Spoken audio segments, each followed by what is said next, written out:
Hello, I'm Jake Stone. I'm Jesse Owens. We welcome you to another episode of Generally Particular, a production of the London Lyceum. Generally Particular is a show dedicated to discussing and reflecting on the whole Baptist story. We are a show by Baptists, about Baptists, and for Baptists, as well as Anglicans, Methodists, Presbyterians, Lutherans, and even for those who don't call themselves Anglicans but go by the term Episcopalians. Jesse is an Arminian Baptist, and I am a Calvinist Baptist. And in the 17th and 18th centuries, we would have been known as a general Baptist and a particular Baptist. So we brought those together in what we think is a fun way to form generally particular. So here we are in the middle of October, and the last time we recorded, Alabama was coming off of that loss to Florida State, and we were down in the valley. We were like that lady I saw a video clip of at a gas station who was calling for DeBoer to get fired. Well, she wanted to win the lottery so she could pay off his buyout. Pay the buyout. But like the old hymn says, but down in the valley, there's always a rose. And so it's been a nice few weeks since then. We've won 5 in a row, including the win at Athens, which was specifically sweet for me since my professor at Southern Seminary, Dr. John D. Wilsey, is a dyed-in-the-wool Georgia Bulldog fan. And I promise our audience that Tuesday in seminar after we lost to Florida State, it was a 5-minute denunciation. What did he have to say after Alabama beat Georgia? Well, he gets very fortunate because, first of all, the week after is when we have fall reading day, so we don't meet. But then when we did meet, I never texted him. I didn't send anything at all. I just let my boss, Dr. Barry Driver, who's the librarian here and a graduate of the University of Alabama, do all that. But when we had seminar, Dr. Wilsey did begin the seminar by talking about the superiority of Alabama. So I'll give him credit for that. But I didn't rub it in. I just, I was nice, as I always am. Yeah, well, so, at the time of recording this, we're just a few days out from Alabama and Tennessee. So we have our hopes, but we'll see how all that turns out. As for our audience, you may be saying, we thought that Jesse and Jake were raptured, and we've wondered where y'all were. It's really the midst of great tribulation for us in the many hats that we wear. But we never forget our audience, and so we're glad to be here this afternoon, and we're going to do one of our what we call Baptist Buffet episodes, where we just kind of do, in the revivalistic preaching, the popcorn preaching. And we're just going to kind of move from a few topics and talk about things. So, Jesse wears the hat of pastor, preacher, professor, administrator, husband, dad. What else do you do? You're an administrator too. You have administrative roles as well at Welch. So yeah. So I'm the program coordinator for our Master of Arts in Theology and Ministry. We also have a student service department. Christian service is what we call it, but it's basically where we ask students to be involved in a local nonprofit and or their local church for a minimum of 1 hour each week, which I think is a great thing. We want students to take what they're learning in the classroom and to apply it to real life. And so we want them to make a difference in the community and in the church. So I oversee that as well. So that adds a good bit to my plate. But yeah, those are some of the hats. And then I'm working on 2 degrees, the PhD in church history here, as well as a Master of Library Science degree, Master of Library Information Science. That's the full program term. And of course, then work full-time here at the library. So I tell people that I feel like my days, I've moved from one pile to the next, and the piles are from the floor to the ceiling. And I'm hoping that I get something done from one of those piles each day. Hey, you left out that you're an itinerant preacher and a lecturer too. So just recently, Jake gave a talk at Ashland Community Church where Casey is a pastor. Casey joins us on some of our episodes of Generally Particular, along with Winston Hopman. Jake, why don't you just can you give us a brief overview of your talk that you gave? I had the pleasure of listening to it last night. Yeah, thank you. It was Casey wanted me to talk about Baptist identity in the 21st century. Back over the course of the summer, it was actually through a conversation that I had with Jesse on his other podcast that he does occasionally, the Hellway Society Forum. We had talked about Baptist history and Baptist identity, and I had an epiphany. Whether it was a good one or not, I'll let the audience decide. But that Baptist identity can be boiled down using two R's, two words that begin with R: regenerate and regulative. And I kind of flowed some things from that and taught a study on that at a couple of different churches during the summer. And then Casey had asked me to come to his church last night. And now I'm just going to be honest. One of the things that I do miss about pastoring is preaching week to week, in that you're studying a different text. You know, you're working through a book of the Bible most of the time. When you fill in at different places, I have kind of my arsenal of sermons that I think are decent, but I always feel weird about repeating myself. And I kind of felt that way about this last night. So I kind of retooled what I wanted to look at. And so I You did. You called changed this, it up since you changed it up since I heard the last presentation. yeah. Yeah. So I called this a call to an orthodox dissenting piety, Baptist identity in the 21st century. And I broke down, the lecture was framed around those three words: orthodox, dissenting, and piety, and how each of them factors into Baptist identity that we need to recover. So it was a little bit different. I incorporated some different things, took some things out that I had done back in the summer. And I was a little bit concerned. I didn't want to make it an academic presentation. And sometimes I'll confess to our audience, that's a challenge, because when you're doing history and theology, and especially maybe at a church that's not the church you're a member at, so you don't know the people as well. You know the pastor, you have a relationship with him, but you don't know the folks necessarily. So it's trying to like find that balance between some people that kind of know some of these things and want to get a little deeper, and then those who maybe this is the first time they're hearing some of these names or concepts. And so I Yeah. got good feedback, and then Casey and I had a really fun panel discussion afterwards. Good. By the way, that what you just said about the balance of people wanting something deeper, and some people it's like they've never even heard about, much of this stuff. I recently taught a systematic theology class in which there were only about 10 students, but I think 3 of them, the whole semester, probably didn't hear anything new. And then 3 or 4 of them felt like they were drowning, in the class. So that is always a difficult. Yeah, and especially because you start talking about these people yet, and I'm mentioning Andrew Fuller, Isaac Backus, John Broadus, John Dagg, and it's like I at least know that everybody's heard of Spurgeon, so I'm Yeah. safe on those grounds. But it's a lot of fun, and enjoy I enjoy going to churches and doing stuff like this, because I hope, in me being passionate about it, that kind of gets some interest, and people have a passion as well. I mean, if we're all members of Baptist churches, it shouldn't matter that we steward, this name, this heritage that's been given to us. So it's a lot of fun, and Casey's a great guy. They're doing a really good work there in their church and their community, and I really had a great time. Hey, one of the things that came out, by the way, in your discussion that listeners might be interested in is that there is going to be a second edition. I think you brought this to my attention. I didn't even know this. It's going to be a second edition of Baptist Story. Yes, And that's supposed to be coming out at the end of the year, I think. Or is it I next looked it year? up. Maybe it's next year. Yeah, I don't remember, but I looked it up and it looks like it's going to be about 200 pages longer.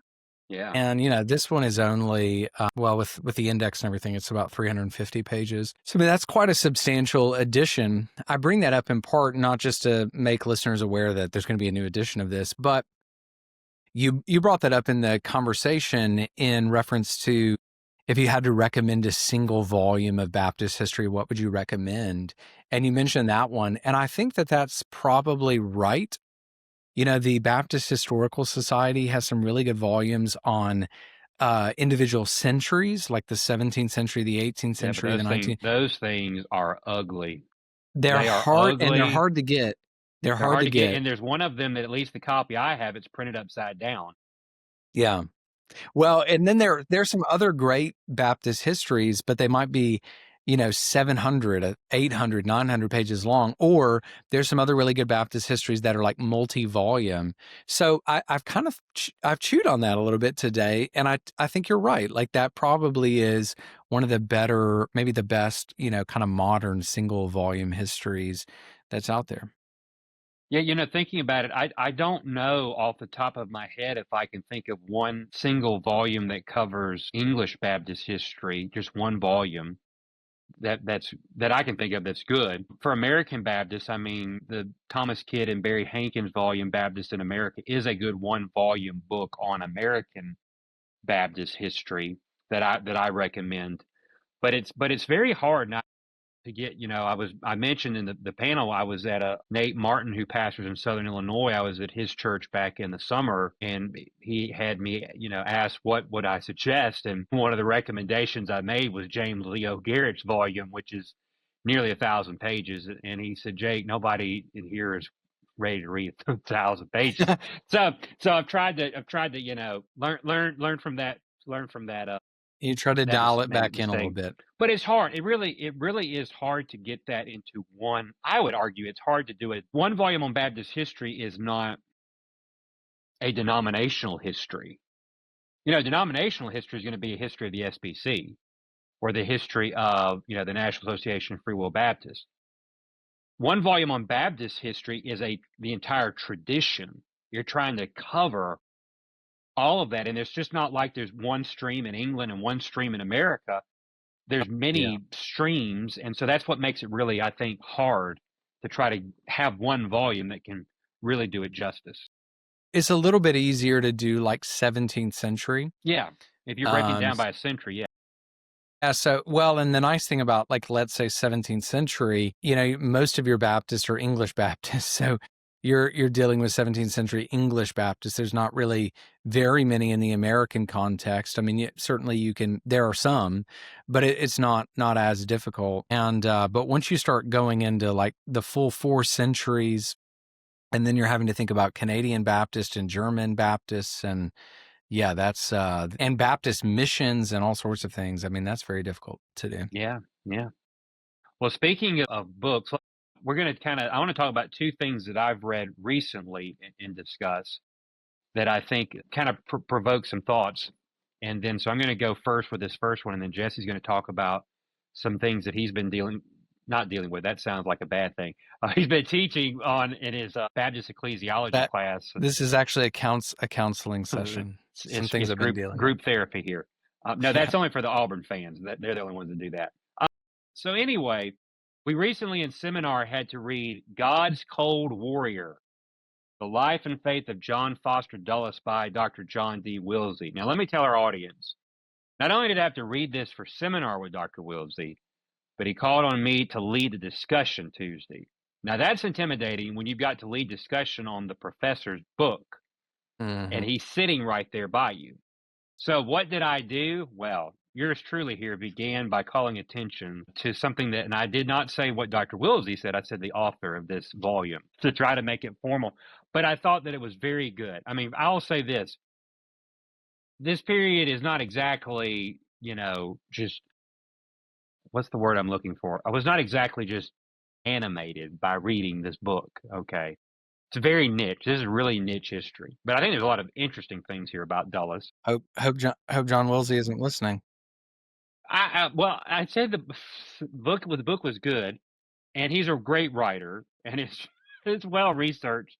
And I think though that the best thing from this book is that Dr. Wilsey provides for us an explanation of how you're supposed to do biography. And so this is what he said: how easy it is for us in the present to neglect our responsibility to those who are dead. The dead can no longer explain themselves, defend their actions, express regret over their decisions, ask forgiveness, or receive praise. It is up to the biographer to make sense of the life of a dead person for a present audience living in a different time than that which is past. To do this responsibly, the biographer has to take the whole person and his times into account as much as is possible considering the past in all its complexity. And I think that's a great explanation and counsel for how you do biography. That if you're going to do it well, you can't start out as somebody who is sitting on a throne of moral superiority and you're looking down at this person from a previous period and you're bringing all of your moral standard and saying, look, this person doesn't conform. So here's why we're going to just, tear them apart. Now, this is not some like hagiographic volume. I mean, Dr. Wilsey points out the flaws, the shortcomings, the issues with Dulles. Essentially, Dulles was a liberal Presbyterian who had theism in mind, but not really historic Christianity, and who believed that you could have all of the ethics of Jesus without the lordship of Jesus. And Jesse wouldn't like him because Dulles is on the side opposing J. Gresham Machen and the fundamentalists in the Presbyterian world. And one of the most heartbreaking things of this book is that Dulles' son, Avery, becomes a Roman Catholic because he starts searching for the truth, and he's at Harvard, and all of the Protestant churches in Boston are preaching and teaching the stuff that his dad believed, which was just moralism detached from doctrine. And Avery, reading the Bible and wrestling with things, came to believe that, yes, Jesus is a historic person who's also the Son of God. And it actually means something to believe that. So it's very tragic to me what Protestant liberalism gives you. But having said all that, this is how you do good biography. This is what it means to wrestle with these people. And I did like John Foster Dulles, and I said this in class this week, that one of the things that did endear me to him was that he was born into his paternal and maternal families were prestige, honor. He grows up in wealth. He's, rubbing shoulders with the powerful of his day. And yet he has this little island that he goes to, and he has real relationship and friendship with the local Canadian fishermen. They like him. And there's not a lot of people who can be in the halls of power and wealth and who ordinary folks like. And that really, endeared me to him in that sense. Honestly, when you first started saying that, I thought you were starting to say towards the end there that he owned an island, but then I realized what you're saying. Well, hey, he did buy. Well, he did buy the island. he does, but it's a small one. But yeah, for $12,000 back then. But yeah, so yes, again, he has money and wealth, but it made me think of my dad. My dad spent his life working in the shipyards and that kind of stuff. My dad is not easily impressed by people just because they have money, and I could tell a few stories, but I won't do that here on the air. But it's somebody that he would respect. That was the connection. The other thing too is that John Foster Dulles likes certain hymns, and one of those is "Work for the Night is Coming," which is a song that my grandfather, my Papa Jack, used to lead all the time at church. So I felt that kind of kinship too. I can hear that one in my head right now. Hey, along those same lines, same guy too. Wilsey, in his book Religious Freedom, A Conservative Primer, which I've been reading, and I'm pretty much done with. I think I have one chapter left. But he has a chapter on conservatism and history. And I can imagine him saying this at the beginning of a seminar on history. So he says, as historical thinkers, we also have a duty to extend charity to the people of the past who are now dead. It may sound strange to say that we owe the dead our love. The kind of love we owe the dead is not mere sentimentality. It is a love that moves the historian to accept the dead for who they were and to tell the truth about them. He goes on to say, the dead are not merely abstractions or expressionless faces staring back at us from faded black and white photographs. The dead were once living, just as we are living in the present. They had struggles, failures, joys, successes, and everything in between. They raised families, enclosed their dead loved ones in clay with grief, looked to the future with hope and anxiety, and wondered what the meaning of their lives might be. They had a nature just like ours. They were persons with as much dignity and as much fallibility as anyone alive. They sinned in their acts of omission and commission, sometimes doing horrible things to others just as we do and are prone to do. The study of history is humanistic. That is, it is concerned with real persons living in real times and in real places. The extension of charity to those who cannot speak for themselves any longer, cannot take credit for their triumphs, nor answer for their mistakes and sins, is eminently appropriate for those who live in the present and desire to make sense of the past. One day we will all be as they are, cold ashes in the grave. What will our descendants say of us? Will they judge us by our worst moments, ignoring the admirable elements in our characters?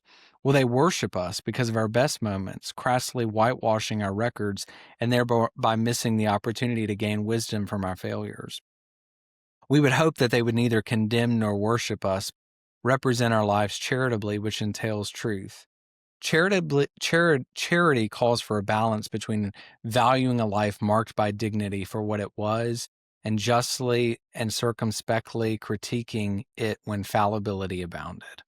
Like, man, when I first read that, actually, if anyone is interested in this book, it's a great book, but for me, the chapter on conservatism and history was by far my favorite. It's fantastic. One last story connected with this book, Dr. Wilsey's introduction, kind of the way that he kind of hooks you in, because again, most people don't know who John Foster Dulles is. Why does this man matter apart from the airport in DC is named for him? But he begins by talking about, as he's researching this man, he's there in Princeton doing a lot of work. And you know this, Jesse, you spend a long day in archives, and you're kind of getting, you're tired. And he kind of talked to us about archival research. There's days where you're going through everything, and there's just not really anything that you're finding that's like, wow, this is like, it feels like it's very tedious work. And he comes across, he's about to wrap up for the day, and he pulls out this next box, and he finds this picture, and it is a picture of John Foster Dulles and Adolf Hitler in the same room speaking to each other in 1933. And he talks about, his heart like begins to race, like, what is happening here? What's going on? And so he begins, the book by that picture and kind of setting out what he discovered. And we were talking about it in class this week, and I asked him, I said, when you found that picture, were you afraid? Were you scared that you're about to uncover something about this guy that is really, really bad? And he said, yes. And he said, when you're wanting to do a biography about a person, he said, at least for me, I don't want to do a biography of somebody that I despise. You're going to spend time with this person. You do develop, some type of affections for them. And he said it was scary to think about maybe what's going on here. So great. And he said, though, when he found that picture, he knew immediately that was going to be the introduction, was about that photo and finding it all. So really, yeah, John Foster Dulles is not, he's not Isaac Backus to me. It's not somebody that I'd want to spend my life with, but it's a well-written book, because what you just read about that philosophy of doing history is embodied in how he does this biography. Yeah. The first time I ever heard Wilsey talk, present a paper, was at ETS. I think it was at ETS. I don't know, 10 years ago, maybe less, can't remember. But it was on John Foster Dulles, so maybe it was a part of this book or something like that. But that's the first thing I ever heard him talk about, and I had no idea who the guy was. So, yeah. Well, what are you dealing with, wrestling with in your Baptist ecclesiology class? Yeah, so at Welch College, I teach a class on Baptist ecclesiology, and we run the gamut. We talk about covenant theology. We talk a little bit about religious liberty, obviously the nature of the church, believers' baptism, the supper, membership discipline, all of these sorts of things. And just recently, we've been looking at baptism and the supper, and students have really enjoyed. I had them read Fuller's Practical Uses of Christian Baptism, the circular letter. So they read that. And we've also been using some of the chapters in Dever and Lehman's Baptist Foundations. So I've had them read some material from that. And then we've read some General Baptist confessions and some General Baptist works, some stuff from Thomas Grantham. One of Grantham's successors, a guy named Joseph Hook, has a work called A Necessary Apology for Baptized Believers, where he's arguing for Baptist ecclesiology. So they read that. And then this week, we read some material on the supper. They read a couple of things on communion, open and closed communion. One of the things that they read on open communion was something that someone through London Lyceum had recommended by Daniel Turner. It's from 1772, and it's called A Modest Plea for Free Communion at the Lord's Table. Subtitle, particularly between the Baptists and Paedo-Baptists. So it's basically an argument for receiving Paedo-Baptists at the Lord's table. And so how I originally came upon this again was through a recommendation. And someone said that they thought it was one of the more convincing arguments that they had seen for free or open communion. And there were some things in here that I thought were decent. But his major approach, though, is kind of along the lines of we don't see in the New Testament barring anyone from partaking of the supper. And then instead of seeing it as a church ordinance, he sees it as a broadly Christian ordinance. And I do think that is kind of that kind of is the dividing line for a lot of folks on whether or not you end up with, close or closed communion and open communion. Is, do you view this as a church ordinance that's for local churches and then for the members of those churches, or for maybe similar churches or like-minded churches like other Baptists or something like that? Or do you view it more broadly as a supper that is, it's the Lord's Supper, it's for all Christians, for all people. So I do think there's a little bit of how do you conceive of it.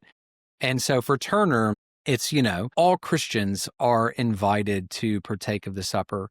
And he does seem to see baptism still as a prerequisite to the supper. So I have students read something else by a guy named John Butler, who's a Free Will Baptist in New England.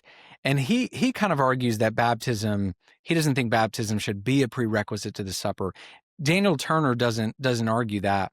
He just wants to contend that Baptists permit Paedo-Baptists to the supper, even though they have baptism wrong. He wants them to kind of accept that as a legitimate form of baptism. I suppose that's probably not how he would say it, but he doesn't think that they should, bar people from the table on it. It wasn't the most convincing thing I've ever read on open communion. So I'm a part of a denomination, and our church practices a version of open communion. I think there's a spectrum, by the way, of what open communion could be. Like, I think you can still fence the table in a way that you could say is open, but you don't have to just say any and every Christian. So anyways, we could talk more about that, I suppose. But yeah, I don't know. People can look this up. I think you can find this on open access, whether archive or maybe Google Books or something like that. But it's A Modest Plea for Free Communion at the Lord's Table. And it's Daniel Turner, 1772.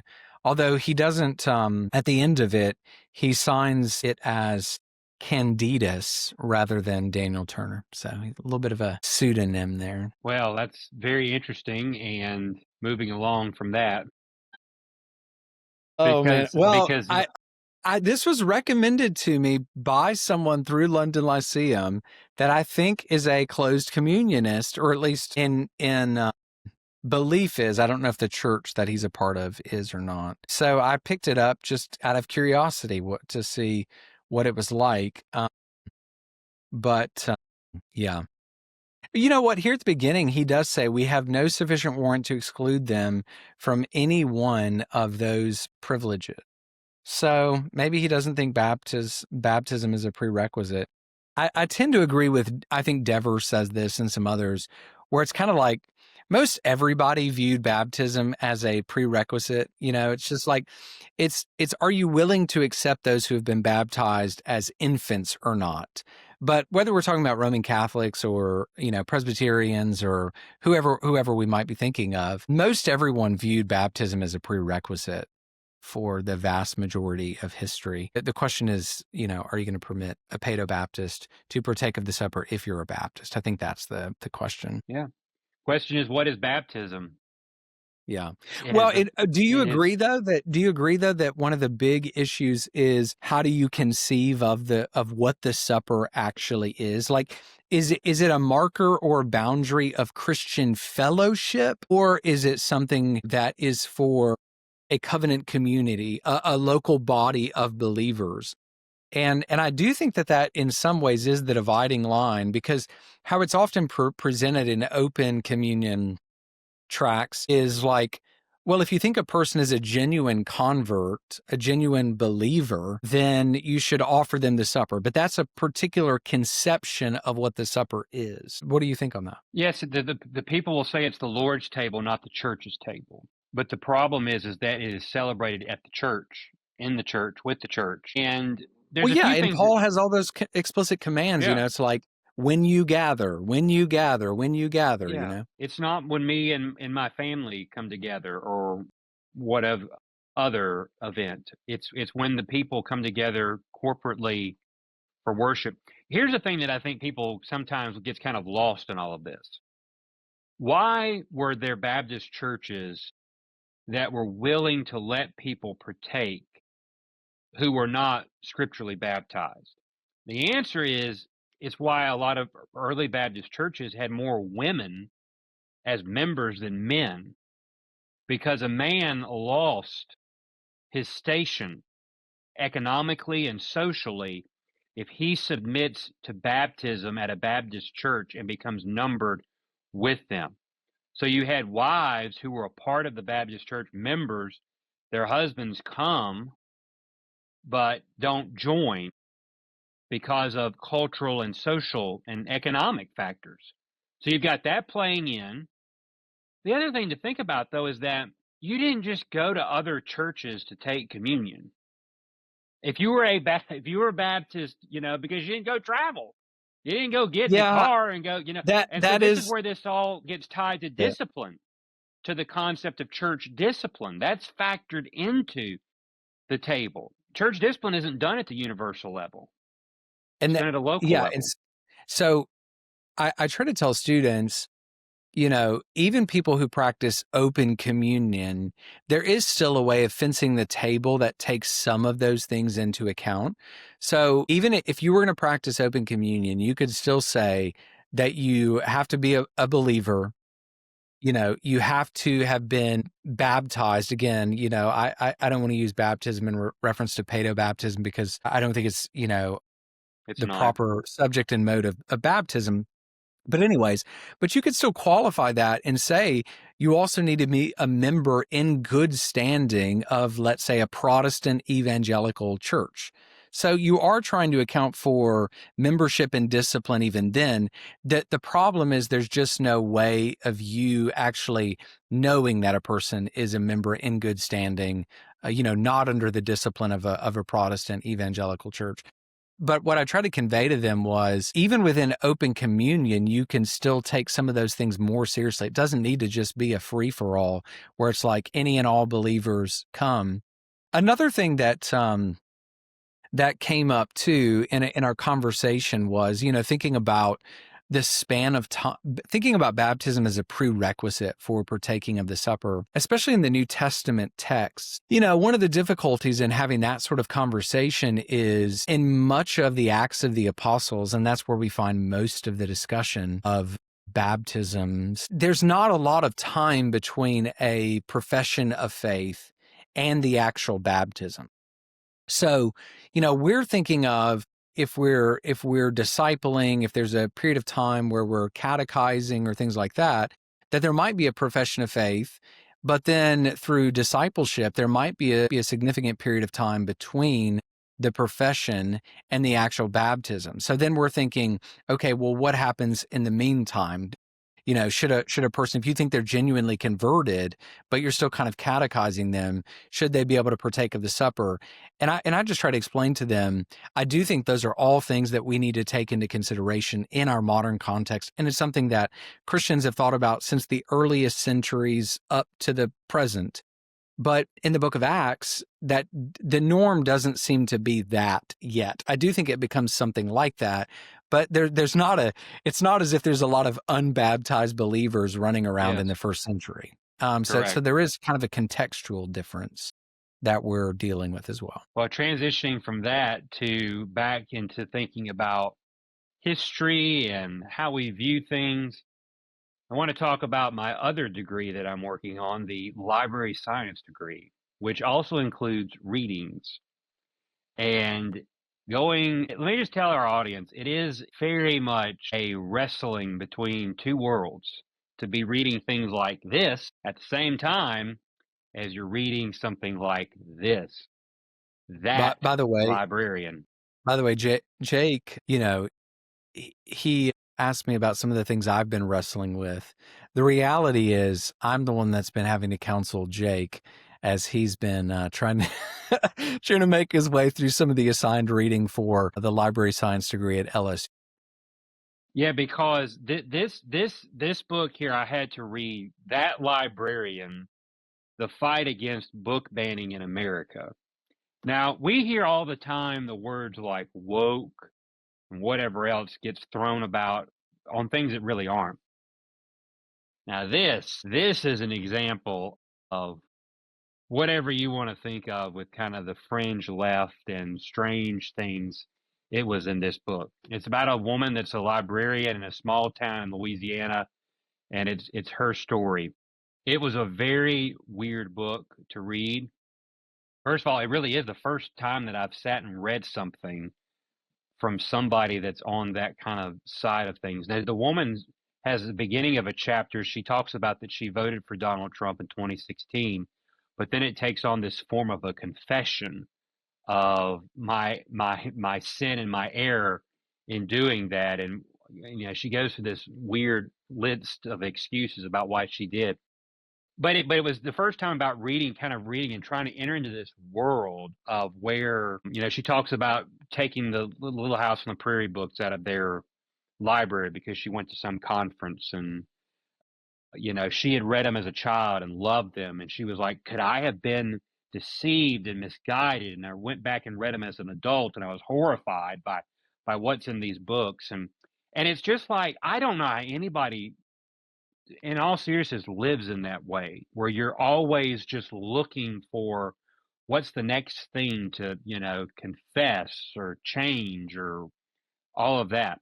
So it's Yeah. a reminder that there really is, but it's this lady is standing up against the perceived, and she uses the term white Christian nationalism flippantly all through the book. What's fascinating, if you go to Goodreads and read the reviews of this book, even the people who agree with her say it's not really well written. It could have been a blog post. She says she doesn't want to be the hero of the story, but she actually presents herself as the whole thing, is she's the heroine of the story. And what was fascinating though to try to put myself, I felt some sympathy for her. She talked about being attacked on social media by kind of a mob that came after her. I can sympathize. I mean, the things that were said to her were, I mean, vile and ungodly, and there's no place for that at all. That's not how civil discourse is supposed to exist. Although she would share with us what she thought internally, which is just as, she may not have spoke it, but it was just as sinful. Her views on religion are fascinating. She grew up in a small Baptist church in Louisiana, but the only thing that she got out of that is Jesus is love and we shouldn't judge people, which again is kind of these, the common refrains that people like to use. So but it was eye opening that there really are a lot of people that kind of live in this world where it's cancel culture with a lot of stuff. And so it's very interesting reading these kinds of things side. All that to say, y'all be in prayer for Jake as Yes, he's please working his do. way through this degree. Hey, I have a book that's not necessarily Baptist. It would be, to use your categories, Orthodox. So not piety or dissent, but Orthodox, but written by Baptists. And that is Emerson and Stamp's new 40 Questions about the Trinity. And I have to say, I'm not surprised. I expected that it would be good, but it's very good. I highly recommend this.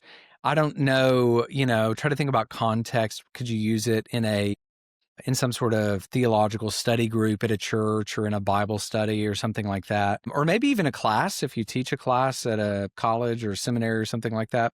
They use technical terms like you would expect dealing with the doctrine of the Trinity, but it's very understandable. And they frame the study of the doctrine of the Trinity in salvation. That's exactly how Nicaea presents it for us and our salvation. So if we want to talk about the gospel, and if we want to get the gospel right, we have to get the doctrine of the Trinity right. And then they talk about how it should lead to praise, and a deeper reflection on who God is. So I've really enjoyed this, and again, not necessarily strictly Baptistic, but written by Baptists, and Emerson and Stamps have done a good job, so I recommend that one. Did Matt Barrett write the foreword? Just kidding. Well, I was like, let me see. I don't know. I don't think so. I don't think so. No. I don't think so. Well, let me end with a couple of spicy quotes that I read from Isaac Backus today, and that I've been working on. This is from a sermon entitled his sermon, "The Two Witnesses." So from Revelation, but he's got some really spicy things that I want to read these two quotes to get our Baptist to the bone audience fired up as we go into the home stretch for the year. Okay, here we go. And though the sword of the Spirit, which is the word of God, gave the beast a deadly wound in the Reformation, yet that deadly wound was healed. For the second beast, which arose out of the earth, with two horns like a lamb, yet spake like a dragon, and exercised all the power of the first beast. The two horns are the officers of church and state, uniting their influence in schemes of power and gain under the name of religion, and Protestants have done this as extensively and as cruelly as ever the papists did. Neither should we ever forget that they were Protestants who claimed a right to bind these colonies by statutes in all cases whatsoever. And all must see that no pope or devil ever claimed any higher power over the nations than they claimed over America. And religious teachers had a chief influence in the cruel war which separated us from Great Britain.